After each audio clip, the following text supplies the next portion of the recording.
We want justice. जोंनो नांगौ थार जोङो दिनै मैनागुरि गामिनि रायजो राजाफोर आरो लोगोसे बे फुंखा बसुमतारिनि दुखुथिया अनजालि बिसि आरो बिनि फिसाला दं नै ओमफ्राय लोगोसे फुंखा बसुमतारिनि बिफा बिमा गासिबो रायजो राजाफोरखौ लानानै जों फुंखा बसुमतारि न्याय नागिरनानै जोङो मेम'रेन्डाम होनो फैदों। दा क'क्राझार माने जिल्लानि डिस्ट्रिक्ट कमिशनार बियो गावनो मानसि फाथायदों मेजिस्ट्रेट फाथायनानै नैबे बिसमुरिनि पुलिस आउटपस्टआव लोगो हमफैदों बयखौबो। दा जों बेयावनो मेम'रेन्डाम होनाय जाबाय आरो जोंनि दाबिया बेनो जे फुंखा बसुमतारिखौ जेरखम गावथारदों बे अननाय मुगैथाव अननायबा बेखौ गावथारदों। खुनु बेयाव माने एनकाउन्टार जालायलायाखै माने फरेस्ट बिफानखौ रावबो माने फुंखा बसुमतारिजों लोगोसे बिनि थाफानाय लोगोफोर दंब्लाबो बिसोरबो गावाखै। खुनु बेयाव एनकाउन्टार जानाय खुनु नेरसोन गैया जेबो गैया। फरेस्ट डिपार्टमेन्टआ बेयाव थांनानै गावहैदों बे रोखा रोखा प्रमान। जोंबो मैया थांनानै बे गामियाव थांनानै रायजो राजानिफ्राय जोङो माबाखौ लादों रिपर्टखौ लादों। बिथांमोननि रिपर्टआबो बेनो जे गावलायाखै आरो गावनायनि खुनु बाथ्रा गैया आरो जे दंफांजों माने लायदों होनना बुंदों फरेस्ट डिपार्टमेन्टआ। बे दंफां लायनायनि गुदियावनो बुंनो थाङोब्ला बे फरेस्ट डिपार्टमेन्टआ जायगानि मानसिफोरखौ जायफ्रा दंफां मावो बिसोरखौ माने थुलुंगा होबाय थायो दंफां लायनो थाखाय। ओमफ्राय फैसा लायो, फैसा लानानै थुलुंगा होबाय थायो। ओमफ्राय फैसा लायाखैब्लाबो दंफां लायाखैब्ला बिसोरो थैनानै थानानै फैसा लाङो 5,000 10,000 बिदिनो लांबाय थायो। ओमफ्राय जेब्ला दंफां रेडि जायो बिसोरो बारहोयो। दा बे रोखोम रिपर्टखौ जों मैया मोनजोब्बाय आरो बेबादिनो बिसोरो एखमबा फैसाखौ मानो हरदिया दाबो हरद' फैसा लांनानै फैनानै माबा जायो लेट जायोब्ला बिसोरो एखेबारे गुगोल पे मबाइलजों बिसोर पेमेन्ट खालामहरो। दा रेकर्डआबो दं, बिदि रेकर्डआबो दं। फरेस्ट अफिसारफोरनो माने फरेस्ट अफिसियेल्सफ्रा फैसा रिसिभ खालामनाय गुगोल पेनि गेजेरजों बे रेकर्डबो दं जोंनाव। दा गथिखे जों दिनै मेम'रेन्डामाव बुंखाजोब्बाय बे गासिबो रेकर्ड दङ। दा धर्न जायोब्ला बेफोर धर्न जानांगौ जों दिनै बेखौ बुंबाय। आरो बे गोरिब गुन्द्रा जाम्बा जाम्बि मानसिखौ दिनै अना खाना गावथारनानै बेयाव माने एनकाउन्टार जादों होनना बुङोब्ला बे सैथोखौ दोनखोमानाय जादों आरो बे सैथोखौ जोंनि मानसिफ्रा रावबो माने माबानो हाया। सैथोजों सोलिग्रा मानसि दा नंखाय खोथा बुंब्ला आघात जायो, बयबो दुखु मोनो। बे जायगानि मानसिफ्रा बयबो रागा बोराबो खुद्रिनाया बांसिन जायो। जों दा बेखौनो मेजिस्ट्रेट सिगाङाव बुंदों नोंथांमोननि बे माने एनकाउन्टार जादों होननाय बाथ्राया बे लकेल रायजो राजाखौ गोरिब गुन्द्रा रायजो राजा अरायबो जायफ्रा सिम्पोल सैथोजों सोलिग्रा बिसोरनि गोसोआव जोबोद आघातनाय जादों आरो नोंथांमोना सैथोखौ दोनखोमानो नागिरनाय जादों। आरो जेब्ला सैथोखौ दोनखोमानो नागिरो अब्ला मानसिनि गेजेराव बिग्रायनाय फैयो आरो बेनो गन्दगल लाबोयो। आं बे खोथा बुंदों। दा जोंनि गेजेरावथ' सान्थिमोन जेबो गैयामोन, दावराव दावसि जेबो गैयामोन। दा दिनै बेनि दावराव दावसि लाबोनाय गुदियानो मेइन फरेस्ट डिपार्टमेन्ट आरो बे फरेस्ट डिपार्टमेन्टनि थाखायनो दिनै फरेस्टआ जोबगासिनो दं। बिसोर जुदि थिग थानायमोनब्ला दिनै फरेस्टआ जोबामोन। मानो जोबदों फरेस्टआलाय? बे जोबनाय खार'ना बिसोरनो दंफां साप्लाय खालामफिनो, बिसोरनो दंफां हरखोमायो आरो बिसोरनो फैसा लायै लायै दंफां रोगानो माने मानसिखौ थुलुंगा होयो। दा दिनै रोखा रोखा प्रमान जाबाय आरो फैसा मोनाबा बिदिनो दाय होयो, गावो मानसि बुथारो। बे गियानफोरनि थांनाय माबानि जायनाखि 2023नि हेमन्त बसुमतारि गावथारनाय बे मानि थाखायमोन? बे फैसा मोनैनि गावथारनाय। बे एखेबारे निर्दसि मानसि एखेबारे दंफां थुख्रासो लायबाय, गावजों थोननानै लायदों, लायनानै फैनानै दाना नै फैसा थोआखै। दा बिदिनो बिसोरो माने एनजिअनि मानसियानो दाना फरेस्ट डिपार्टमेन्टनि राइफलखौ लानानै गावनो हाबाय,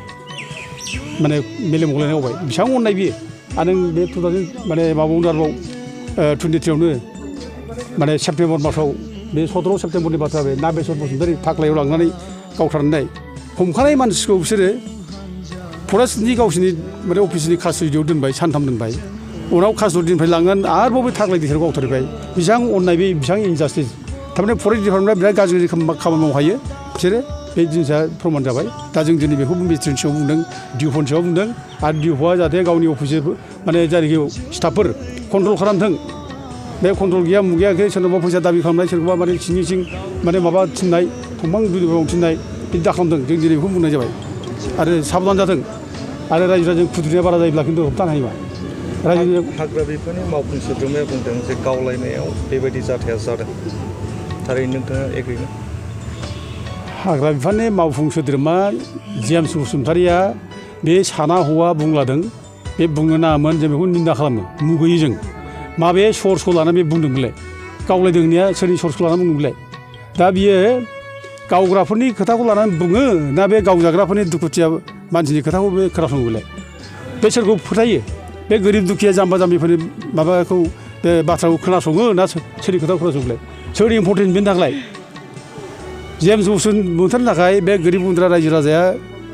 इम्परटेन्ट जाखो ना बे जाय सिलाइ गावग्रा बे इम्परटेन्ट जाखो बे जुदि दायित्व गियान दंब्ला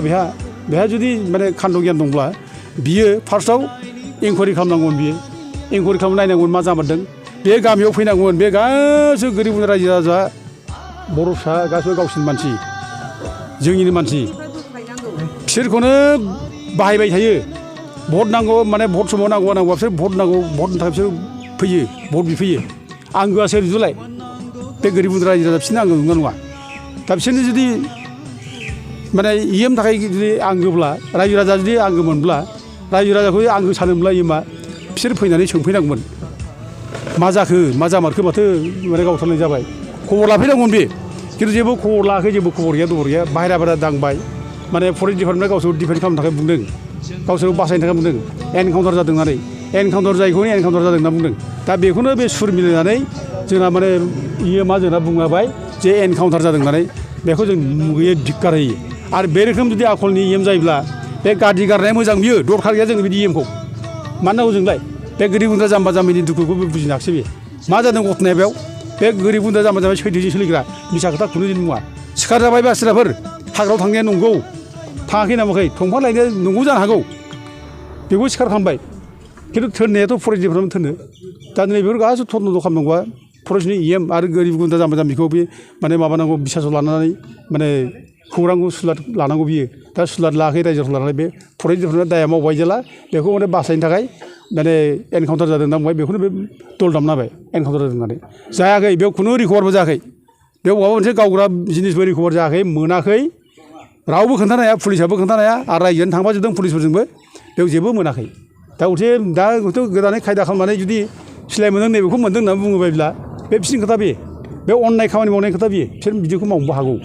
दा खिन्थु खुनु सिलाय मोनाखै जेबो गैया एनकाउन्टारबो जायाखै दुखुथिया न'खरनो दा नोंथाङा मा दाबि खालामो दा जों दाबि खालामदों दुखुथिया न'खरखौ बेखौनो नायनांगौ दा जेबो गैया न'खराव नायदो बेबायदि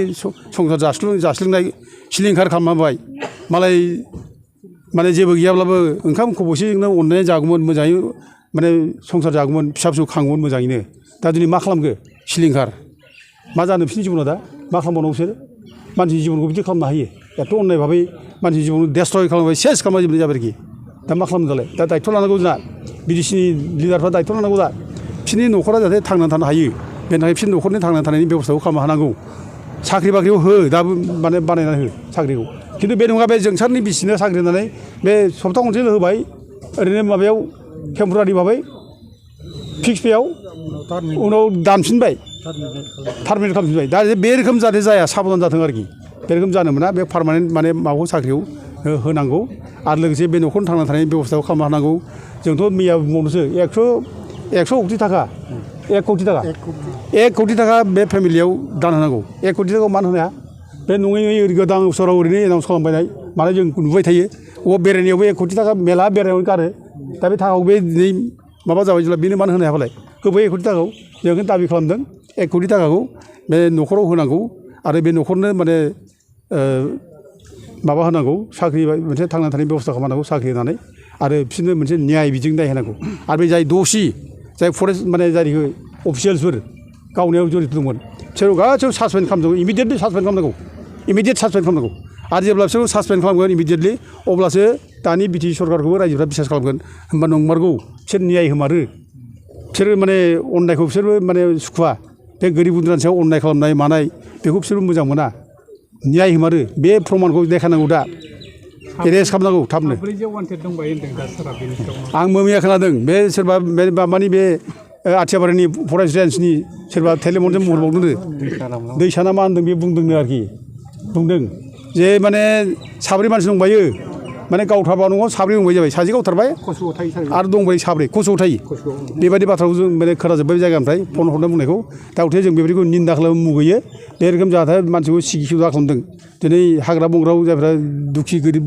थांनानै दं हाग्रा बंग्रायाव बिसोरखौ माने जों बोरै प्रटेक्ट खालामनो बोरै बिसोर जिबन बानायनो जों बेखौ सिन्था खालामनांगौ दिनै बेखौ खालामाखै दिनै एखेबारे गोदाव सोराव गावजों गावसो एखेबारे बिरादनो माने गावथारनो बुथारनो जुगुमलायनाय होखारनो जुगुमलायनाय दिनै बे हाग्रायाव जे हाजार हाजार मानसि बाहेरायाव हाबनानै दंफायो बेखौ मा खालामदों फालाय माबा खालामदों एथ' दिनै बाहेरायाव मानसि हाबनानै दंफायो होखारजोबना बिसोर मानो होखाराखै मानो होखाराखै बिसोर होखार हायोब्ला जों मानसियानो बेयावनो माने मिलायनानै गोरोबलायनानै थानो हायो जेबो खालामाखै बोरो गावजों गावसो बुथारलायबाय थादों गावनि मानसिखौ गावथारदों दाय होयो बे हाग्रा दानफायजोब्बाय सेस खालामबाय बाहेरानि मानसि गुबुन जाथिया मोनसे हाबनानै थाफैनानै मा खालामदों बेखौलाय आरो बे माबायाव 17 थारिखनि फेब्रुवारियाव बे रुनिखाता बे फरेस्ट अफिसखौ माने बुख्रुबजोब्बाय सावबाय राइफल सेनानै लांबाय मेगनावनो देग बे फरेस्ट डिपार्टमेन्टनि मेगनावनो बिसोर मा खालामगोन बिसोरलाय गारि सावदों मा खालामा बिसोरलाय माबा खालामहादों जेबोथ' खालामाखै दा बे नंखायखौनो बेयाव थांनानै दिनै हाग्रायाव बे थंमोन दाननानै दोननानै निरिह मानसि जे बे मानसिखौ माने गावथारबाय आरो दाना बिराद हिर' देखायबाय जों बिराद फरेस्ट डिपार्टमेन्ट रैखा खालामग्रा नोंनि अफिसाव सावजाबाय नोंनि अफिसा गाव माबा जाबाय बुख्रुबजाबाय नोंनि सिलाय राइफल लांजाजोब्बाय अब्लाबो नों जेबो खालामाखै माबायदि बे फरेस्ट डिपार्टमेन्टनि माने फरेस्ट रैखा खालामग्रा माबा बिलाय अफिसियेल बिलाय माबायदि माने फरेस्ट माबाफोर बिलाय दा जों बिदिखौ धिक्कारै जों मुगैयो आरो बे रोखोम जुदि जाबाय थायोब्ला खिन्थु रायजो राजानि सेन्टिमेन्टखौ हमथानांगौआ गोब्राब जागोन जों बेखौ वार्निं होनाय जायो रायजो राजा बिराद बिग्रायनानै दं बिराद दुखु मोननानै दं गोरिब गुन्द्रानि सायाव बिदि अयथासार खालामदों आरोखि जों बेखौ बयबो माने दानि बिटिसि सरकारखौ जों खावलायो न्यायनि थाखाय दिनै नोंथांमोनहा गोसोखांनाय गथायबाय थारैनो नोंथाङा सानो नामा जे थार बिजिरनाय मोनगोन बे जाथायनि सायाव मोनथारनांगौ बिदि अननायथ' खालामनो हाया अननाय खालामनानै खुनु रायजो खुंनोबो हाया जेब्ला नों अननाय होनो हाया गोरिब गुन्द्रानो नोङो जेब्ला न्यायखौ जेब्ला होनो हाया नों अननाय खालामबाय थायो न्याय होनो हायाब्ला अब्ला बिनि पपुलारिटिया गोमालाङो लासै गोमालाङो अब्ला दा बिटिसिनि चिफनि बिटिसिनि माने खुंगिरिफोरनि इमेजआबो लासै लासै डाउन जालांबाय थागोन न्याय होनो हायाबा बेजों डेमेज जालांगोन थाल लाथों बोसोरबानि उनाव आरो टाइम दङ बिसोर बोसोरबायाव बे रायजोफ्रानो भट होगोन बे गोरिब गुन्द्रा रायजोफ्रानो भट होगोन दा बे गोरिब गुन्द्रा रायजोफोरनि सेन्टिमेन्टआ जुदि बयनावबो थांजोबोब्ला आरो बर'फ्रा बयनिबो दुखुखौ माने बयबो शेयार खालामलायो बयबो आय' बिदि मानो जाखो बयबो सानो दुखु मोनो बयबो दा दिनै बे खेथ्रआव जुदि बे रोखोम जाबाय थायोब्ला खिन्थु थाल लाथों इमेजआ खिन्थु डाउन जागासिनो दं इमेजआ डाउन जागोन जोबगोन बियो थेंक इउ